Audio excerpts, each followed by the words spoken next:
Hi, my name is Hadley Mikkelson. I am an 8th grade ELA teacher for the USD 204 School District in Bonner Springs, Kansas, and this is my effective teaching and learning workshop that I may give to new teachers or just simply teachers that are in my planning community. Here is the slide for the recorded presentation and the link to this video. This is the slide that shows the contents of the presentation. We have slides 5 through 29 are the workshop material, slides 30 to 34 are the professional development calendar and timeline, slides 35 to 38 are the progress rubric, and slides 39 to 40 are the feedback questionnaire. So to start the workshop material, I would start by introducing this as a book study and workshop. This is to ensure that all USD 204 educators are the most effective teachers that they can be. We would be doing this book study on a course, The Highly Effective Teacher, 7 Classroom Tested Practices that Foster Student Success by Jeff C. Marshall. So I would like to start out today by asking who your favorite teacher was in school. Think about what made them your favorite teacher. So this is a discussion. What about their personality was engaging? How would you describe their classroom environment? And what lessons did they teach you that you truly enjoyed? What made this teacher effective? The 7 Tips by Jeff C. Marshall. Tip 1, coherent connected learning progression. Tip 2, strategies, resources, and technologies that enhance learning. Tip 3, safe, respectful, well-organized learning environment. Tip 4, challenging, rigorous learning experiences. Tip 5, interactive, thoughtful learning. Tip 6, creative, problem-solving culture. Tip 7, monitoring, assessment, and feedback that guide and inform instruction and learning. So we are going to start off today with Tip 1, coherent connected learning progression.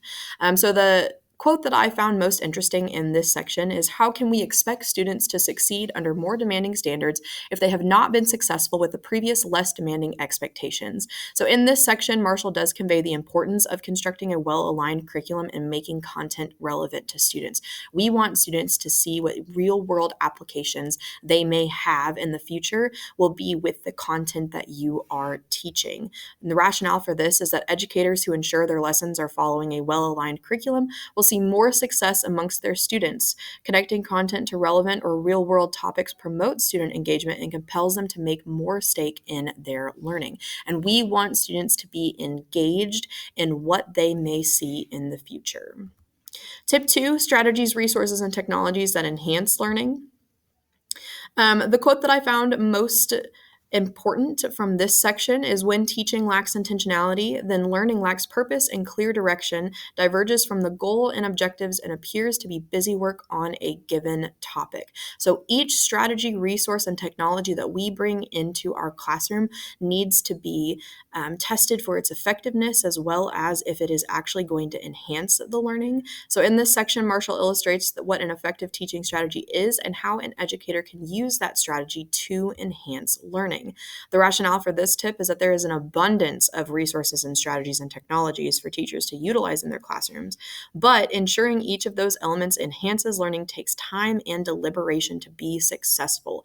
And most of what is listed in this tip shows a teacher how to determine if that strategy, resource, technology is going to be successful in their classroom. So educators should be intentional with all decisions that affect students. Tip number 3, safe, respectful, well-organized learning environment. It is so important for teachers to create a safe learning environment for their students. It is one of the number one things that I feel is important for a classroom environment. So the quote for this is that teachers' role is to guide the interactions in safe, respectful, and collaborative ways while moving instruction forward with a fluidity that maximizes time spent on learning and minimizes non-instructional routines, procedures, and transitions. In this section, Marshall does highlight how teachers should be mindful of the time they have with students to produce effective classroom flow and effective classroom interactions. We want our interactions with students to be positive in nature, respectful, and then that also models how students should be interacting with each other. And then if our classroom is well organized, our students will be more intentional with their own work, and we will get more learning time out of our time with our students. So the rationale for this is that students do not feel safe with their teachers, will not be ready to engage in content. A well-organized classroom with consistent routines provides the necessary foundation for smooth transitions, lessons, interactions, and constructive behavior. Tip number 4, challenging rigorous learning experiences. The quote for this: excellence in teaching is evident when students begin achieving things beyond what they would achieve with their own abilities. We want our students to be in that proximal mode of learning. So we want them to be just beyond their reach of what they can do by themselves, and just so much that if we help them, that they will be able to be successful. So in this section, Marshall does promote the use of rigorous learning experiences and curriculum to challenge students and reduce apathy. We want to see that apathy reduced. The rationale for this is that a teacher that lowers their standards for students instead of obtaining new strategies to encourage rigorous learning is doing their class a disservice. Providing students with challenging material and support promotes perseverance and agency. We want to encourage our students to reach ahead above what their abilities are so that they can always be moving forward. Tip number 5, interactive thoughtful learning. The quote for this section is: realize that pure extroversion and introversion is extremely rare. Teachers need to be adept in acknowledging and celebrating the personality types of all students in the classroom. And I think that that's super important, that last part. All students in the classroom. No matter what our students' needs are, we need to be able to meet those needs. A student that might be a little bit more extroverted may want to learn through discussions or presentations, but a student that is more introverted may want to learn based on their own discovery or through their own work. So we need to be able to meet those different types of learners. In this section, Marshall does analyze how teachers can use strategies in their classroom that create purposeful experiments or experiences and motivate student participation. We want to see high participation from all students. The rationale for this section: every student deserves the opportunity to be engaged in meaningful learning experiences. A teacher must vary their strategies for the success of both introverted and extroverted students. And most students are on a spectrum, and maybe even day to day that changes, but we definitely need to be able to promote learning strategies and resources that can be acknowledging both of those types of students. Tip 6, creative problem-solving culture. For us teachers, this quote is extremely important. We can do many things, but a critical starting point is to approach teaching and learning like a puzzle or a mystery to be solved rather than facts to be memorized and restated on a quiz or test. We do not want our students to simply be regurgitating information that we teach them. In this section, Marshall encourages educators to provide students with opportunities that promote creativity and critical thinking to create a classroom culture which drives imagination. We want their imagination to be tested and driven. We want that classroom culture that promotes students to critically think about things and discover new ways of doing maybe content that even we didn't know about.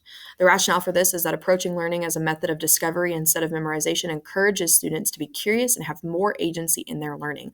Allowing students to try, fail, and try again improves their problem-solving abilities inside and outside of school. And tip 7, monitoring, assessment, and feedback that guide and inform instruction and learning. I think that this is one of the biggest things that we learn in our undergraduate degrees for teaching colleges is we want to use that data to show what students know and what they don't know so that we can determine what we are going to teach the next day.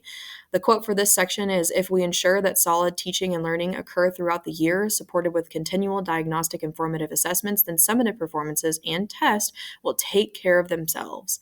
In this section, Marshall challenges educators to provide students with proficient formative assessments and effective feedback. The rationale: creating effective opportunities for students to showcase their knowledge and learning allows teachers to more adequately determine future instruction.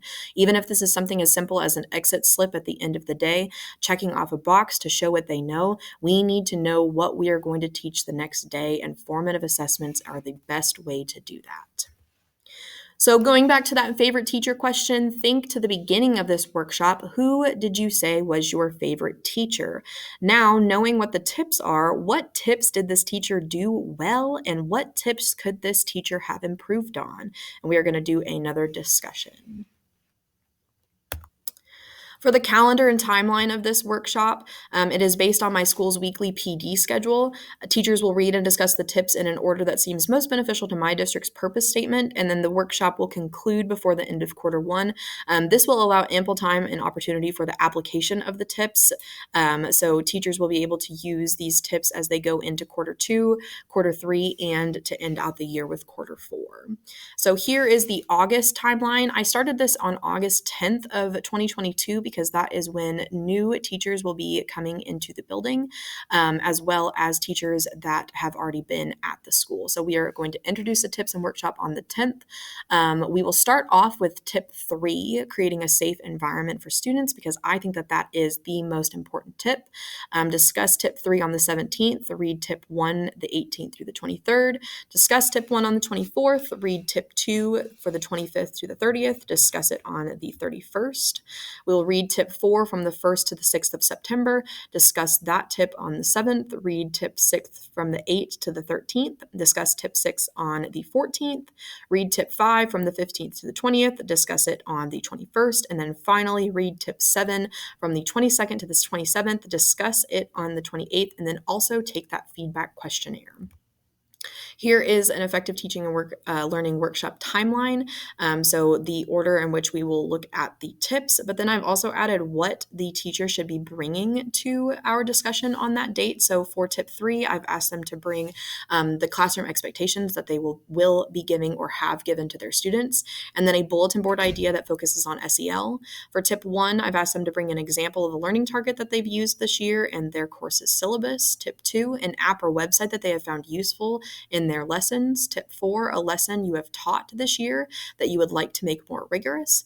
Tip 6, a game you have or plan on using in your course this year that might help engage students.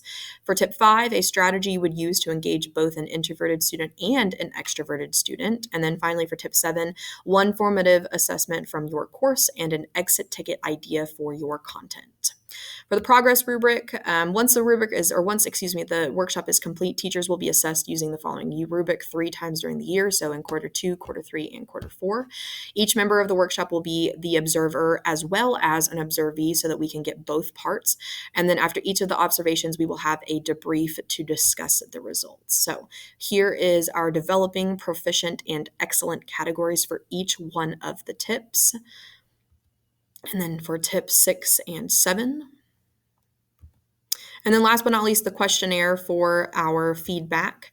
I chose to use questions that asked what was helpful and what needs to be improved on. So question 1, what part of this workshop has been most helpful to you in your teaching practices? 2, what do you think could be improved about this workshop for next year? 3, which of Marshall's 7 tips have you found to be most useful?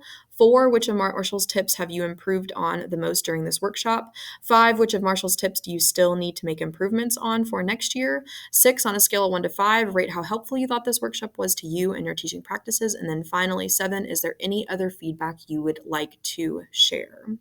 Here are my references for this workshop. And then here is the reference page for the slideshow that I used. Thank you so much for listening to my presentation on the Effective Teaching and Learning Workshop.